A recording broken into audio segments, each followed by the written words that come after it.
जीवन एक यात्रा है और इस यात्रा का आप आनंद लीजिए। समस्याओं को स्वीकार कीजिए, उनके समाधान पर काम कीजिए।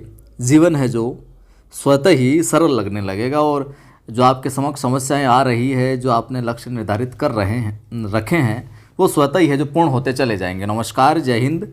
जीतने वालों को मेरा सलाम और जीतेगा वही जो विश्वास करेगा। हिंदी साहित्य इतिहास टॉप 50 प्रश्न की जो हम सीरीज प्रारंभ कर रखी है अपन ने, उसका पार्ट ये तीसरा है। सवाल आपको देखने को बिल्कुल बेसिक से लगेंगे, लेकिन यकीन जानिए ये सवाल परीक्षा के अंदर बार बार पूछे जाते रहे हैं। तो उन्हीं प्रसिद्ध सवालों को हम वन लाइनर रूप में फैक्ट टू फैक्ट है जो देख रहे हैं। ठीक है, प्रारंभ करते हैं।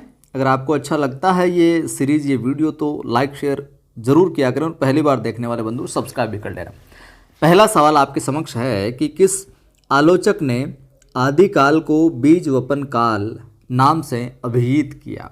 अभिहित की जगह कई बार ये भी आता है, आदिकाल को बीज वपन काल किसने कहा, आदिकाल को बीज वपन काल नाम किसने दिया। ठीक है, तो महावीर प्रसाद द्विवेदी।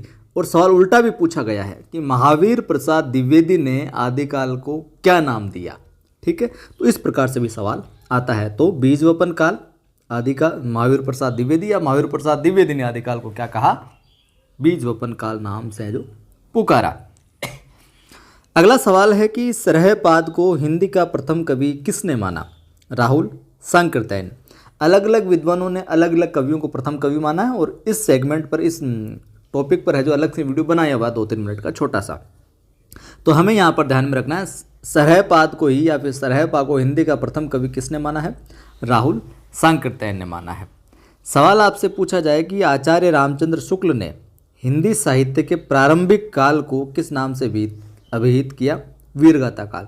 देखिए, इस सवाल के अंदर यहाँ पर प्रश्न ऐसे बना लिया है हमने कि हिंदी साहित्य का जो प्रारंभिक काल है उसको किस नाम से पुकारा शुक्ल ने, वीरगाथा काल। सवाल यूँ भी पूछा गया है कि आचार्य रामचंद्र शुक्ल ने आदिकाल को किस नाम से पुकारा, तो वो भी वीरगाथा काल रहा। और वीरगाथा काल जो है, ये जो इनका नाम है, सर्वाधिक विवादास्पद भी रहा, विवादास्पद भी रहा। तो ये सवाल भी परीक्षा में पूछा गया है पहले। आगे देखिए, हिंदी साहित्य के अंतर्गत किस काल को हिंदी साहित्य का स्वर्ण युग कहा जाता है। तो हिंदी साहित्य के अंदर भैया जो भक्ति काल है, इसको स्वर्ण युग की संज्ञा है जो दी गई है। आदिकालीन कृति ढोला मारूरा दोहा आपने सुना होगा नाम, इसकी जो गणना है वो किस साहित्य के अंतर्गत की जाती है। ये सवाल वेरी इंपॉर्टेंट है जो हो जाता है इस दृष्टि से। तो लौकिक साहित्य के अंतर्गत ढोला मारूरा दोहा जो कृति है इसको रखा जाता है। और रचनाकार कौन है, कमेंट करके बताना। अगला सवाल है कि आदिकाल के अंतर्गत जैसे कि सरहपा हो गए, लुइपा हो गए, शबरपा हो गए, आदि कवि किस साहित्य से संबद्ध है, सिद्ध साहित्य से। किससे संबद्ध है, सिद्ध साहित्य से संबंधित है, संबंध रखते हैं सरहपा, लुइपा और शबरपा। ठीक, अगला सवाल देखिए। सवाल आपसे पूछा जा सकता है, क्या आचार्य रामचंद्र शुक्ल के अनुसार हिंदी का प्रथम महाकाव्य कौन सा है, पृथ्वीराज रासो। रचनाकार कौन है, आसान है, कमेंट कर देना। आदिकाल की रूढ़ियों, परंपराओं और प्रवृत्तियों को समझने में किस पुस्तक से सहायता मिलती है, प्राकृत पेंगलम से। अच्छा सवाल है, पहले भी पूछा गया और बेसिक जानकारी के लिए आपको ध्यान में भी रखना चाहिए। आगे देखिए, अगला सवाल हम देखें उससे पहले मैं आपको बता दूं, प्ले स्टोर पर जाओगे तो अपनी एप्लीकेशन है, बाकी डिस्क्रिप्शन में भी लिंक मिल जाएगा। नव सृजन क्लासेज नाम से अपनी एप्लीकेशन है, वहाँ पर नव सृजन क्लासेज, वहाँ पर फर्स्ट ग्रेड और सेकंड ग्रेड हिंदी का दोनों का बैच चल रहा है। टू द पॉइंट क्लासेज होती है। अगर आप हमारे साथ जुड़कर अपनी तैयारी को और बेहतर बनाना चाहते हैं तो आप प्ले स्टोर से नव सृजन क्लासेज ऐप जो इंस्टॉल करके हमारे कोर्स से जुड़ सकते हैं। और सेकंड ग्रेड हिंदी की वन लाइनर किताब भी मार्केट में उपलब्ध हो जाएगी, नज़दीक स्टोर से भी मिल जाएगी, या फिर आप कैसे प्राप्त करेंगे वीडियो के आखिर में मैं आपको बता दूंगा। अगला सवाल देखिए आप, सूरदास जी ने भक्ति के कितने रूपों का वर्णन किया है। ये सवाल बहुत अच्छा है, बहुत बार पूछा गया। 11 रूपों का वर्णन किया है। सूरदास जी को जीवनोत्सव का कवि किसने कहा, तो शुक्ल जी ने, आचार्य रामचंद्र शुक्ल ने सूरदास को कौन सा कवि कहा? जीवनोत्सव का, जीवन उत्सव बनाने वाला कवि कहा जीवन को। कुंभिपाक किस रचनाकार की रचना है? नागार्जुन की। कुंभिपाक किसकी है? नागार्जुन की है भैया। अगला सवाल देखिए, युगधारा, युगधारा रचना के रचनाकार का नाम बताना है आपको, तो कौन है? नागार्जुन है युगधारा के। डाक बंगला किसका उपन्यास है? कमलेश्वर। तो डाक बंगला की विधा अगर पूछ ली जाए सीधी सीधी, क्योंकि रचनाओं की विधा भी पूछी जाती है, तो विधा अगर पूछी जाए तो आप क्या करोगे? उपन्यास करोगे, और रचनाकार का नाम पूछा जाए तो आप करोगे कमलेश्वर। केशव दास की जो रसिक प्रिया रचना है, इसकी रचना कब हुई? 1591 में, 1591 ईस्वी में। ये भी कई बार पूछी गई है।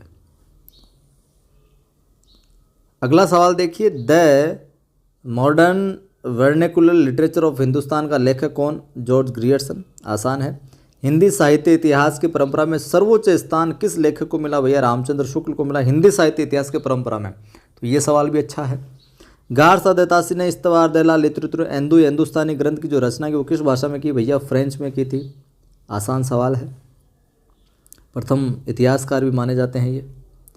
आगे देखिए, हिंदी साहित्य, ध्यान में रखना, हिंदी साहित्य नामक इतिहास ग्रंथ का संपादन किसने किया? डॉक्टर धीरेन्द्र वर्मा। तो धीरेन्द्र वर्मा ने जिस साहित्य इतिहास ग्रंथ का संपादन किया उसका नाम था मात्र हिंदी साहित्य। क्या नाम था? हिंदी साहित्य। हिंदी साहित्य की भूमिका नाम से भी एक ग्रंथ रचा गया है। ये ग्रंथ का किसका है? कौन है लेखक? हजारी प्रसाद द्विवेदी। हिंदी साहित्य की भूमिका कौन? हजारी प्रसाद द्विवेदी। इसके अतिरिक्त 2 ग्रंथ और लिखे इन्होंने, जिनका 3 ग्रुप में भी कई बार सवाल आता है, और वो 2 ग्रंथ कौन से वो आप कमेंट करके जो बताना। सवाल है कि हिंदी साहित्य के इतिहास लेखन की परंपरा में मिश्र बंधुओं ने किस ग्रंथ द्वारा अपना महत्वपूर्ण योगदान दिया? तो मिश्र बंधु, विनोद मिश्र बंधु थे, 3 थे। 3 कौन कौन से ये थे मिश्र बंधु? तीनों का नाम बताना कमेंट में। आगे देखिए, सवाल आ सकता है, हिंदी साहित्य के इतिहास लेखन से पूर्व, हिंदी साहित्य के इतिहास लेखन से पहले किस प्रसिद्ध ग्रंथ में हिंदी के विभिन्न कवियों के जीवन वृत्त एवं उनके जो कृतित्व है उसका परिचय मिलता है? तो 84 वैष्णवन की वार्ता में ये जानकारी हमें देखने को मिलती है, और कईयों ने इसको आधार ग्रंथ भी बनाया है परिचय हेतु।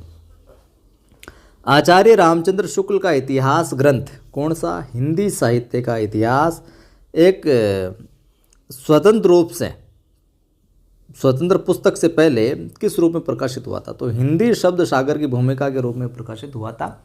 हिंदी साहित्य इतिहास स्वतंत्र पुस्तक के रूप में आने से पहले। ठीक। सवाल ये भी महत्वपूर्ण है कि आधुनिक काल की मीरा किसे कहा जाता है? महादेव वर्मा को। रीतिकाल को काव्य की दृष्टि से कितने भागों में बांटा गया? 3 भागों में। काव्य की दृष्टि कितने भागों में? 3 भागों में काव्य की दृष्टि। और कौन कौन से काव्य में बांटा है हमने पिछले फ्री वीडियोज है अपने जो इतिहास वाले, वहाँ पर जिक्र कर चुके हैं इसके। आधुनिक काल में लिखा गया खड़ी बोली का प्रथम महाकाव्य कौन सा? प्रिय प्रवास। कौन सा है? प्रिय प्रवास। और पिछले वीडियोज में मैंने बताया था प्रिय प्रवास किसका है, वो आप कमेंट करके बताइएगा। आगे देखिए, साकेत के रचनाकार का नाम बताना। मैथिली शरण गुप्त। साकेत के विषय में सबको पता ही है, साकेत अपने ग्रेड फर्स्ट में लगता भी है। छायावाद को स्थूल के प्रति सूक्ष्म का विद्रोह किस आलोचक ने कहा? नगेंद्र ने। बहुत बार आया है। यह अच्छा सवाल है कि कामायनी में किस दर्शन की अभिव्यक्ति हुई है? शैव दर्शन की। किसकी?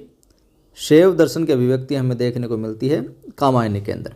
वेरी इंपॉर्टेंट सवाल आपसे पूछा जा सकता है कि जागरण सुधार काल के नाम से किस काल को जाना जाता है? द्विवेदी काल को। चिंतामणि भाग 1 में कितने निबंध भैया? 17 निबंध है। कितने हैं? 17। पथिक जो खंडकाव्य काव्य का स्वरूप पूछे तो खंडकाव्य है। इस खंडकाव्य का रचनाकार कौन है भैया? रामनरेश त्रिपाठी। पथिक का कौन? रामनरेश त्रिपाठी। सवाल आपसे पूछा जा सकता है कि सचिदानंद हीरानंद वात्स्यायन अज्ञ को ज्ञानपीठ पुरस्कार किस रचना पर मिला? तो भैया कितनी नावों में कितनी बार, कितनी नावों में कितनी बार के लिए अज्ञ जी को क्या मिलता है? ज्ञानपीठ पुरस्कार। कौन सा पुरस्कार? ज्ञानपीठ पुरस्कार। और कब मिलता है ये आप कमेंट करके बता देना। मीराबाई की भक्ति किस भाव की थी भैया? माधुर्य भाव की थी। सुमित्रा नंदन पंत की कौन सी रचना मानवतावादी? बहुत अच्छा सवाल है, लोकायतन। कौन सी? लोकायतन। या यूं भी सवाल आ सकता है कि लोकायतन किस प्रकार की रचना है? पंत की, मानवतावादी, मानवतावादी दृष्टिकोण की रचना है ये। ठीक है, तो ये थे इंपॉर्टेंट कुछ सवाल जो परीक्षा में बार बार पूछे जाते हैं, पूछे जाएंगे भी आगे भी, तो ध्यान में रखिएगा। वीडियो को लाइक नहीं किया तो लाइक कर दो, बनता ही है लाइक तो। सभी दोस्तों को सभी ग्रुप में शेयर भी किया करो। पहली बार देखने वाले सब्सक्राइब कर बेल आइकन क्लिक कर लेना ताकि हर वीडियो की सूचना मिलती रहे। जीके की फ्री क्लासेज अपना जो दूसरा यूट्यूब चैनल है, कौन सा? नवसृजन क्लासेज, इस पर चलती है। करंट भी चल रहा है फिलहाल और सीरीज भी आने वाली है। टेलीग्राम चैनल अपने दो हैं, पहला नवसृजन क्लासेज नाम से टेलीग्राम में, दूसरा कवि आदि गणेश हिंदी नाम से। दोनों पर पीडीएफ वगैरह इनकी मिल जाएगी आपको और जानकारी भी। अपनी ऐप का लिंक भी डिस्क्रिप्शन में मिल जाएगा, नवसृजन क्लासेज से ही है, वहाँ पर बैच चल रहे हैं फर्स्ट ग्रेड सेकंड ग्रेड के। अपनी फ़िलहाल सेकंड ग्रेड हिंदी की वन लाइनर किताब मार्केट में है, आदि पब्लिकेशन के नाम से मिल जाएगी आपको। नहीं मिले तो आपको 8619 73 87 34 इन पर व्हाट्सअप करना है और कहना कि वन लाइनर चाहिए हमें। और जल्दी ही फर्स्ट ग्रेड हिंदी की भी वन लाइनर मार्केट में उपलब्ध होगी अपनी। साथ ही फर्स्ट ग्रेड का जो स्नातकोत्तर वाला पाठ्यक्रम है, वो कई साथी कमेंट करते हैं कि अच्छा कंटेंट नहीं मिल रहा हमें केवल इस पार्ट का, तो वो भी डिटेल्ड स्नातकोत्तर वाला भी बढ़िया से है जो आपको उपलब्ध करवाया जाएगा। वो किताब भी अपनी मार्केट में जल्दी ही आपको देखने को मिलेगी। तो जुड़े रहिए, जोड़ते रहिए। जय हिंद, फिर मिलता हूँ।